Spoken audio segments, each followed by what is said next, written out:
तो हेलो भाई लोग, आप सभी लोगों का स्वागत है इस ब्रांड न्यू वीडियो में, इस ब्रांड न्यू चैनल के जिसका नाम है फुटबॉल विद अज़हर और मैं हूं अज़हर, आप लोगों का होस्ट और आप लोगों का दोस्त। तो आज की इस वीडियो में हम लोग बात करने वाले हैं कुछ फुटबॉल न्यूज़ के बारे में, जैसे कि बार्सिलोना की साइड से एक दो न्यूज़ आ रहा है, मैन सिटी की साइड से एक दो न्यूज़ आ रहा है, टर स्टेगन को रिलेटेड मतलब टर स्टेगन के रिलेटेड भी हम लोगों को एक दो न्यूज़ देखने को मिल रही है, और लेवेंडोस्की की भी एक न्यूज़ हम लोगों को सामने आते हुए दिख रही है। साथ ही साथ पीएसजी की तरफ से भी हमको एक न्यूज़ आते हुए दिख रही है।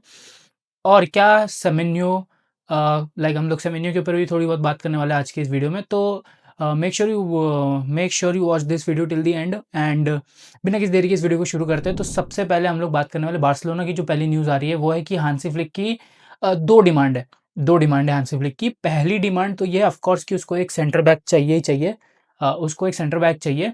और हांसी फ्लिक की ये डिमांड है कि जो सेंटर बैक हो ना, वो like at time centre back भी खेल ले और फुल बैक की पोजीशन पे भी अगर कभी नीड पड़े तो खेल सके। अब देखो, ऐसा सेंटर बैक तो फिलहाल बार्सिलोना की करंट स्क्वाड में है Gerrard Martin. But Gerrard Martin को अगर आप चैंपियंस लीग जैसे बड़ी-बड़ी गेम्स में अगर खिलाते हो, तो आई डोंट थिंक कि जेरार्ड मार्टिन उतना अच्छा खेल पाएगा। आई नो उसने इंटर के अगेंस्ट सेमीफाइनल में बहुत बढ़िया खेला था, बट स्टिल अभी जैसे अगेंस्ट लास्ट गेम जब इनका विलारियल के अगेंस्ट हुआ था, तो उसमें जेरार्ड मार्टिन का एक ब्लंडर हम लोगों को देखने को मिला था। और चैंपियंस लीग जैसी बड़ी यूरोपियन नाइट्स होती है, उसके अंदर जब समझो कोई बड़ा अपोनेंट हो आपके सामने, लाइक जैसे एकदम खतरनाक स्ट्राइकर जैसे गिरासी और विक्टर ओशिमेन और अर्लिंग ब्राउट हालैंड, अगर ऐसे प्लेयर्स आ गए तो क्या जेरार्ड मार्टिन उनसे डील कर पाएगा? I don't think so Gerrard Martin उनसे डील भी कर पाएगा। तो यही एक प्रॉब्लम मुझे लग रही है फिलहाल बार्सिलोना को लेके। और वर्ल्ड अभी पूरे वर्ल्ड फुटबॉल में अगर हम देखें ना, तो कोई सेंटर बैक ऐसा नहीं है कि लाइक जो फुल बैक भी खेल सके और सेंटर बैक भी खेल सके। ऑफ कोर्स यहाँ पे 2-4 शाउट्स निकल के आ रहे हैं, जैसे सेनेसी को लेके बोर्नमूथ में जो खेलता है, और जैसे कि ग्वार्डियोल को लेके। अब आई डोंट थिंक ग्वार्डियोल को ये लोग अफोर्ड भी कर पाएँगे। ग्वार्डियोल को खरीदते-खरीदते क्लब बिक जाएगा और उसकी सैलरी लाइक ये नहीं अफोर्ड कर पाएँगे। तो अभी फ़िलहाल बार्सिलोना को कुछ मतलब ऐसे अंडररेटेड डिफेंडर्स ढूँढने पड़ेंगे जिसके लिए ज़्यादा कोई टीम्स ना जा रही हो, ताकि कॉम्पिटिशन कम हो और कम पैसे में वो हमको मिल जाए, क्योंकि हम नहीं अफोर्ड कर सकते फ़िलहाल। बार्सिलोना एट दिस पॉइंट ज़्यादा महँगे प्लेयर्स अफोर्ड नहीं कर सकती है। और उसी के साथ अगर हम बात करें कि जो लोग सोच रहे हैं कि बास्तोनी और स्लॉटरबैक बार्सिलोना आएँगे, तो वो भूल ही जाओ बिल्कुल पूरी तरीके से। बास्तोनी ने तो मना ही कर दिया है कि वो नहीं जाएगा कोई भी क्लब में। बास्तोनी ने मीडिया में आकर ये बोला है कि अगर मुझे बड़े-बड़े क्लब अप्रोच करने की कोशिश कर रहे हैं, इसका मतलब कि मेरे अंदर वो क्वालिटी है, तब जाके मुझे बड़े-बड़े क्लब्स अप्रोच कर रहे हैं।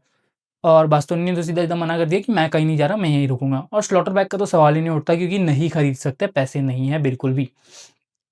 अब दूसरी न्यूज़, जो हांसी फ्लिक के मतलब जो हांसी फ्लिक ने एक और डिमांड रखी है डेको के सामने कि रैशफोर्ड को परमानेंटली साइन कर लो। अब ये मुझे डिसीजन हांसी फ्लिक का बहुत सही लग रहा है, क्योंकि अगर तुम लास्ट सीज़न की हमारी अटैकिंग सीक्वेंसेस को देखोगे अच्छे से, तो यू विल फाइंड आउट कि हमारे जो अटैक थे ना, वो बहुत ही ज़्यादा राइट साइड से और बहुत ही ज़्यादा सेंट्रली निकलते थे। लेफ्ट साइड से कुछ ज़्यादा अटैक बनता नहीं था, क्योंकि हमारे पास एक ट्रेडिशनल लेफ्ट विंगर नहीं था। अब बहुत से लोग बोलेंगे कि भाई रफीनिया तो था।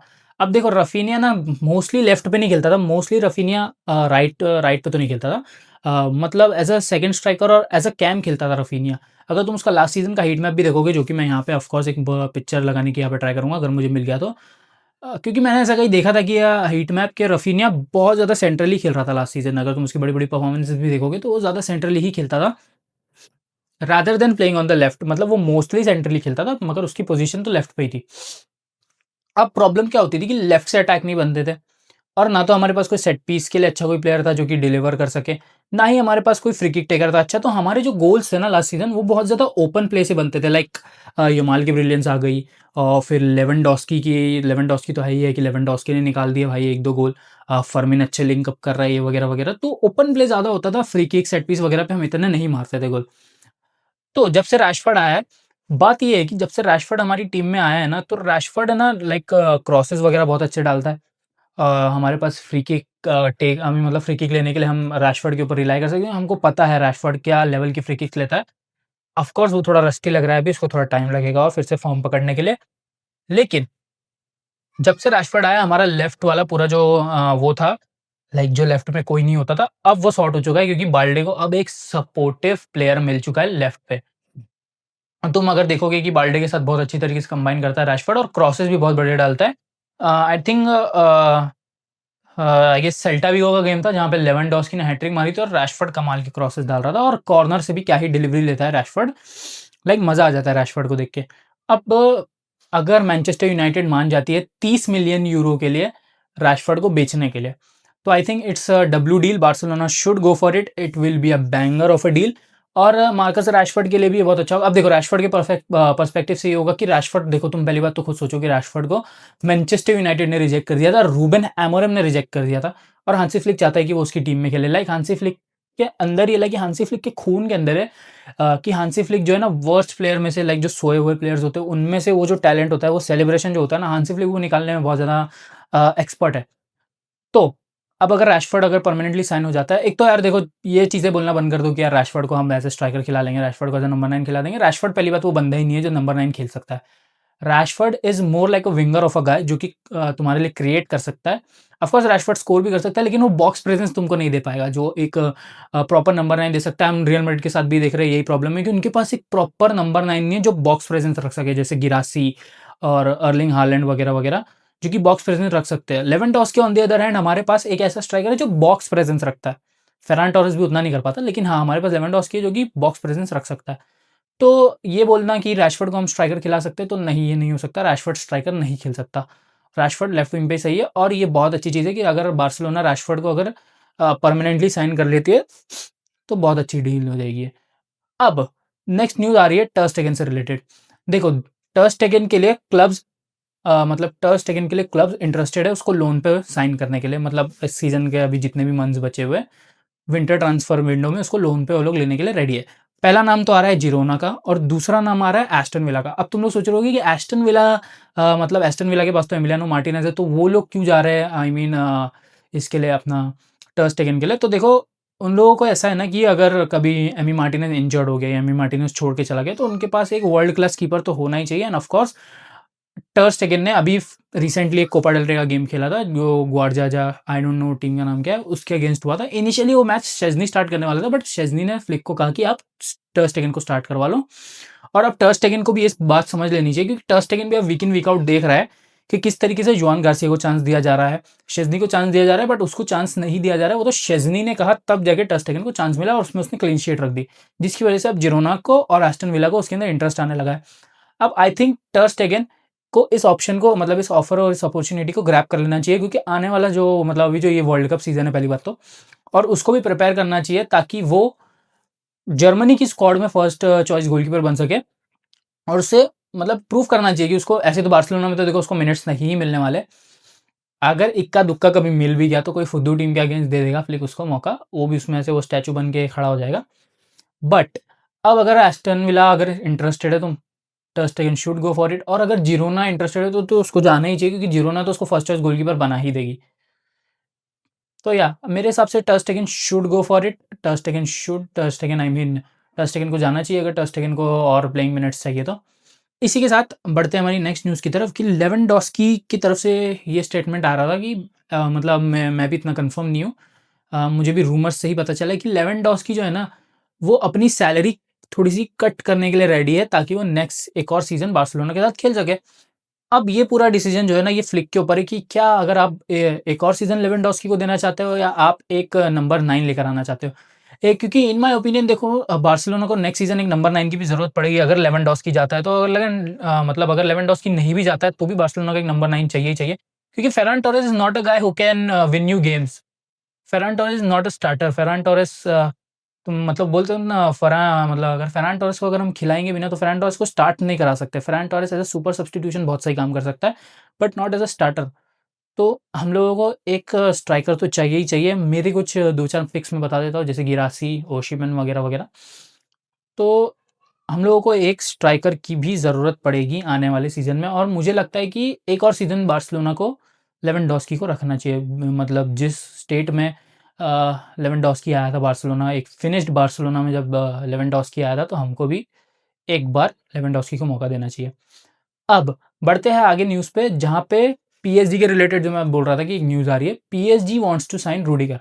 अब पहली बात तो ये देखो कि रूडिगर, जो भी लोग बोल रहे होंगे कि ये रूडिगर को क्यों साइन करना चाहते हैं, रूडिगर पहले ही ऐसा घटिया डिफेंडर है। देखो, रूडिगर घटिया डिफेंडर नहीं है। हाँ, ऑफ कोर्स उसकी डिसीजन मेकिंग बहुत ही टट्टी है। लाइक क्या यार, ये क्या तुम भी बोलते होगे, क्या प्लेयर है यार ये। But the thing which is most important is कि वो मतलब गोल तो प्रिवेंट कर रहा है ना तुम्हारे।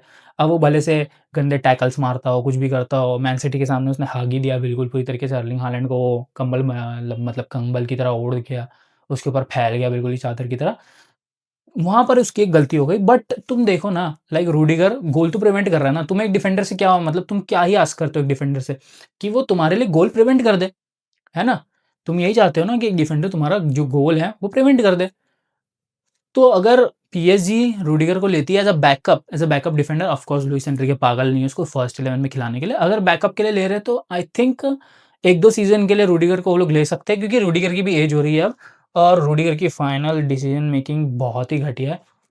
लाइक मेरे हिसाब से तो नहीं जाना चाहिए यार। आई मीन मेरे हिसाब से तो लाइक पीएसजी को नहीं जाना चाहिए रूडिगर के लिए, बट अब स्टिल देखते हैं क्या होता है, और देखते हैं क्या होता है। पीएसजी किस तरीके से रूडिगर कीप अप कर पाएगा, नहीं कर पाएगा। Do let me know your thoughts in the comment. तुम लोग क्या चाहते हो कि बार्सिलोना में कौन-सा सेंटर बैक आए, कौन-सा नहीं आए? क्योंकि देखो 1-2 लिंक्स नेथन आके की भी निकल के आ रही है कि नेथन आके भी मतलब लोन डील पे अगर लेना चाहे तो ले सकते हैं। देखो बार्सिलोना अगर बैकअप एज़ अ डिफेंडर ले रही है नेथन आके को तो बहुत सही है, 30 साल का है नेथन आके और उसको एक्सपीरियंस है प्रीमियर लीग, उस 6 टाइम प्रीमियर लीग विनर है, तो बहुत सही हो जाएगा ये भी। अब आते हैं मैन सिटी और सेमेन्यो के ऊपर। मैन सिटी, अब मुझे ऐसा लग रहा है कि मैन सिटी 60 टू 70% चांस है कि वो सेमेन्यो को साइन कर लेंगे, क्योंकि पेप गार्डियोला अच्छा खासा इंटरेस्ट दिखा रहा है सेमेन्यो के अंदर, और पेप के सिस्टम में सेमेन्यो बहुत मतलब अच्छी तरीके से फिट हो जाएगा। ये तुम देखो सेमेन्यो भी फॉर्म में, सेमेन्यो ने कुछ 17 गेम्स में 8 गोल और 3 असिस्ट कर रखे हैं प्रीमियर लीग के अंदर। तो मुझे ऐसा लगता है कि अगर सेमेन्यो मैन सिटी आता है तो मैन सिटी बहुत ही खतरनाक हो जाएगी अटैकिंग वाइज़ तो। ये देखो तुम हालैंड फॉर्म में, डोकू फॉर्म में, चर्की फॉर्म में, फोडेन फॉर्म में, ऊपर से तुम सेमेन्यो को लेके आ रहे हो वो भी इन फॉर्म है। हालाँकि बोर्नमूथ इतना अच्छा नहीं कर रही बट स्टिल सेमेन्यो अच्छा खेल रहा है। तो मेरे हिसाब से तो भाई ये एक बहुत ही सही डील हो सकती है, क्योंकि देखो अब सेमेन्यो का जो कॉन्ट्रैक्ट है ना बोर्नमूथ के साथ वो 2030 तक है, बट उसका रिलीज़ क्लॉज़ एक्टिव है टिल 10th ऑफ जनवरी। तो उसका जो रिलीज़ क्लॉज़ का अमाउंट है 65 मिलियन पाउंड्स, अगर कोई टीम उसको खरीदना चाहती है तो वो 65 मिलियन पाउंड्स पे करेगी और वो लेके जाएगी उसको अपने साथ। तो मुझे तो नहीं लगता, देखो पैसों की तो कोई चिंता नहीं है, पेप खरीद लेगा, मतलब मैन सिटी 65 मिलियन पाउंड्स दे देगी। बट क्वेश्चन ये है कि अगर पेप ऑल आउट जाता है उसको लेने के लिए, लेकिन मुझे तो नहीं लगता कि यार मैन सिटी के जो बोर्ड है, ओनर्स या मैनेजमेंट, तुम जो भी वर्ड यूज़ कर लो, वो लोग मना ही करेंगे पेप को, नहीं मतलब मना तो नहीं करेंगे वो लोग कि पेप को कि मत लो, ये मत करो, वो मत करो, बट अगर सेमेन्यो आता है मैन सिटी में तो खत्म हो जाएगी भाई। क्योंकि देखो मैन सिटी भी अभी टाइटल रेस में है। तुम अगर प्रीमियर लीग टेबल उठा के देखोगे तो आज से मतलब अगर तुम गेम वीक 9-10 में अगर तुम देखोगे ना तो लाइक लिटरली 7 पॉइंट्स का डिफरेंट था आर्सेनल और मैन सिटी के बीच में, अब वो 2 पॉइंट का रह चुका है। तो इससे हम लोगों को पता चलता है कि मैन सिटी भी कितनी अभी सीरियस कंटेंडर है प्रीमियर लीग के लिए, और आर्सेनल शुड स्टार्ट प्रेइंग। तो या विद दैट बीइंग सेड, मैं इस वीडियो को यहीं पे रैप अप करूँगा। Do let me know your thoughts in the comment कि यार तुम लोग क्या सोचते हो कि क्या लेवेंडोव्स्की को एक और सीज़न देना चाहिए? क्या पीएसजी को रूडिगर को साइन करना चाहिए? और क्या बार्सिलोना को परमानेंटली रैशफोर्ड को साइन कर लेना चाहिए, या सेमेन्यो को पेप, क्या लगता है आप लोगों की, क्या मैं सेमेन्यो जाएगा मैन सिटी या नहीं? Do let me know your thoughts in the comment, end of course ये मेरी पहली वीडियो है। I might have fumbled many times in this video, so I am so sorry for that, and please मुझे आप लोग ज़रूर से support करिएगा। इस चैनल को सब्सक्राइब ज़रूर से कर दीजिएगा, and I'll see you guys in the next one. Till then, peace out.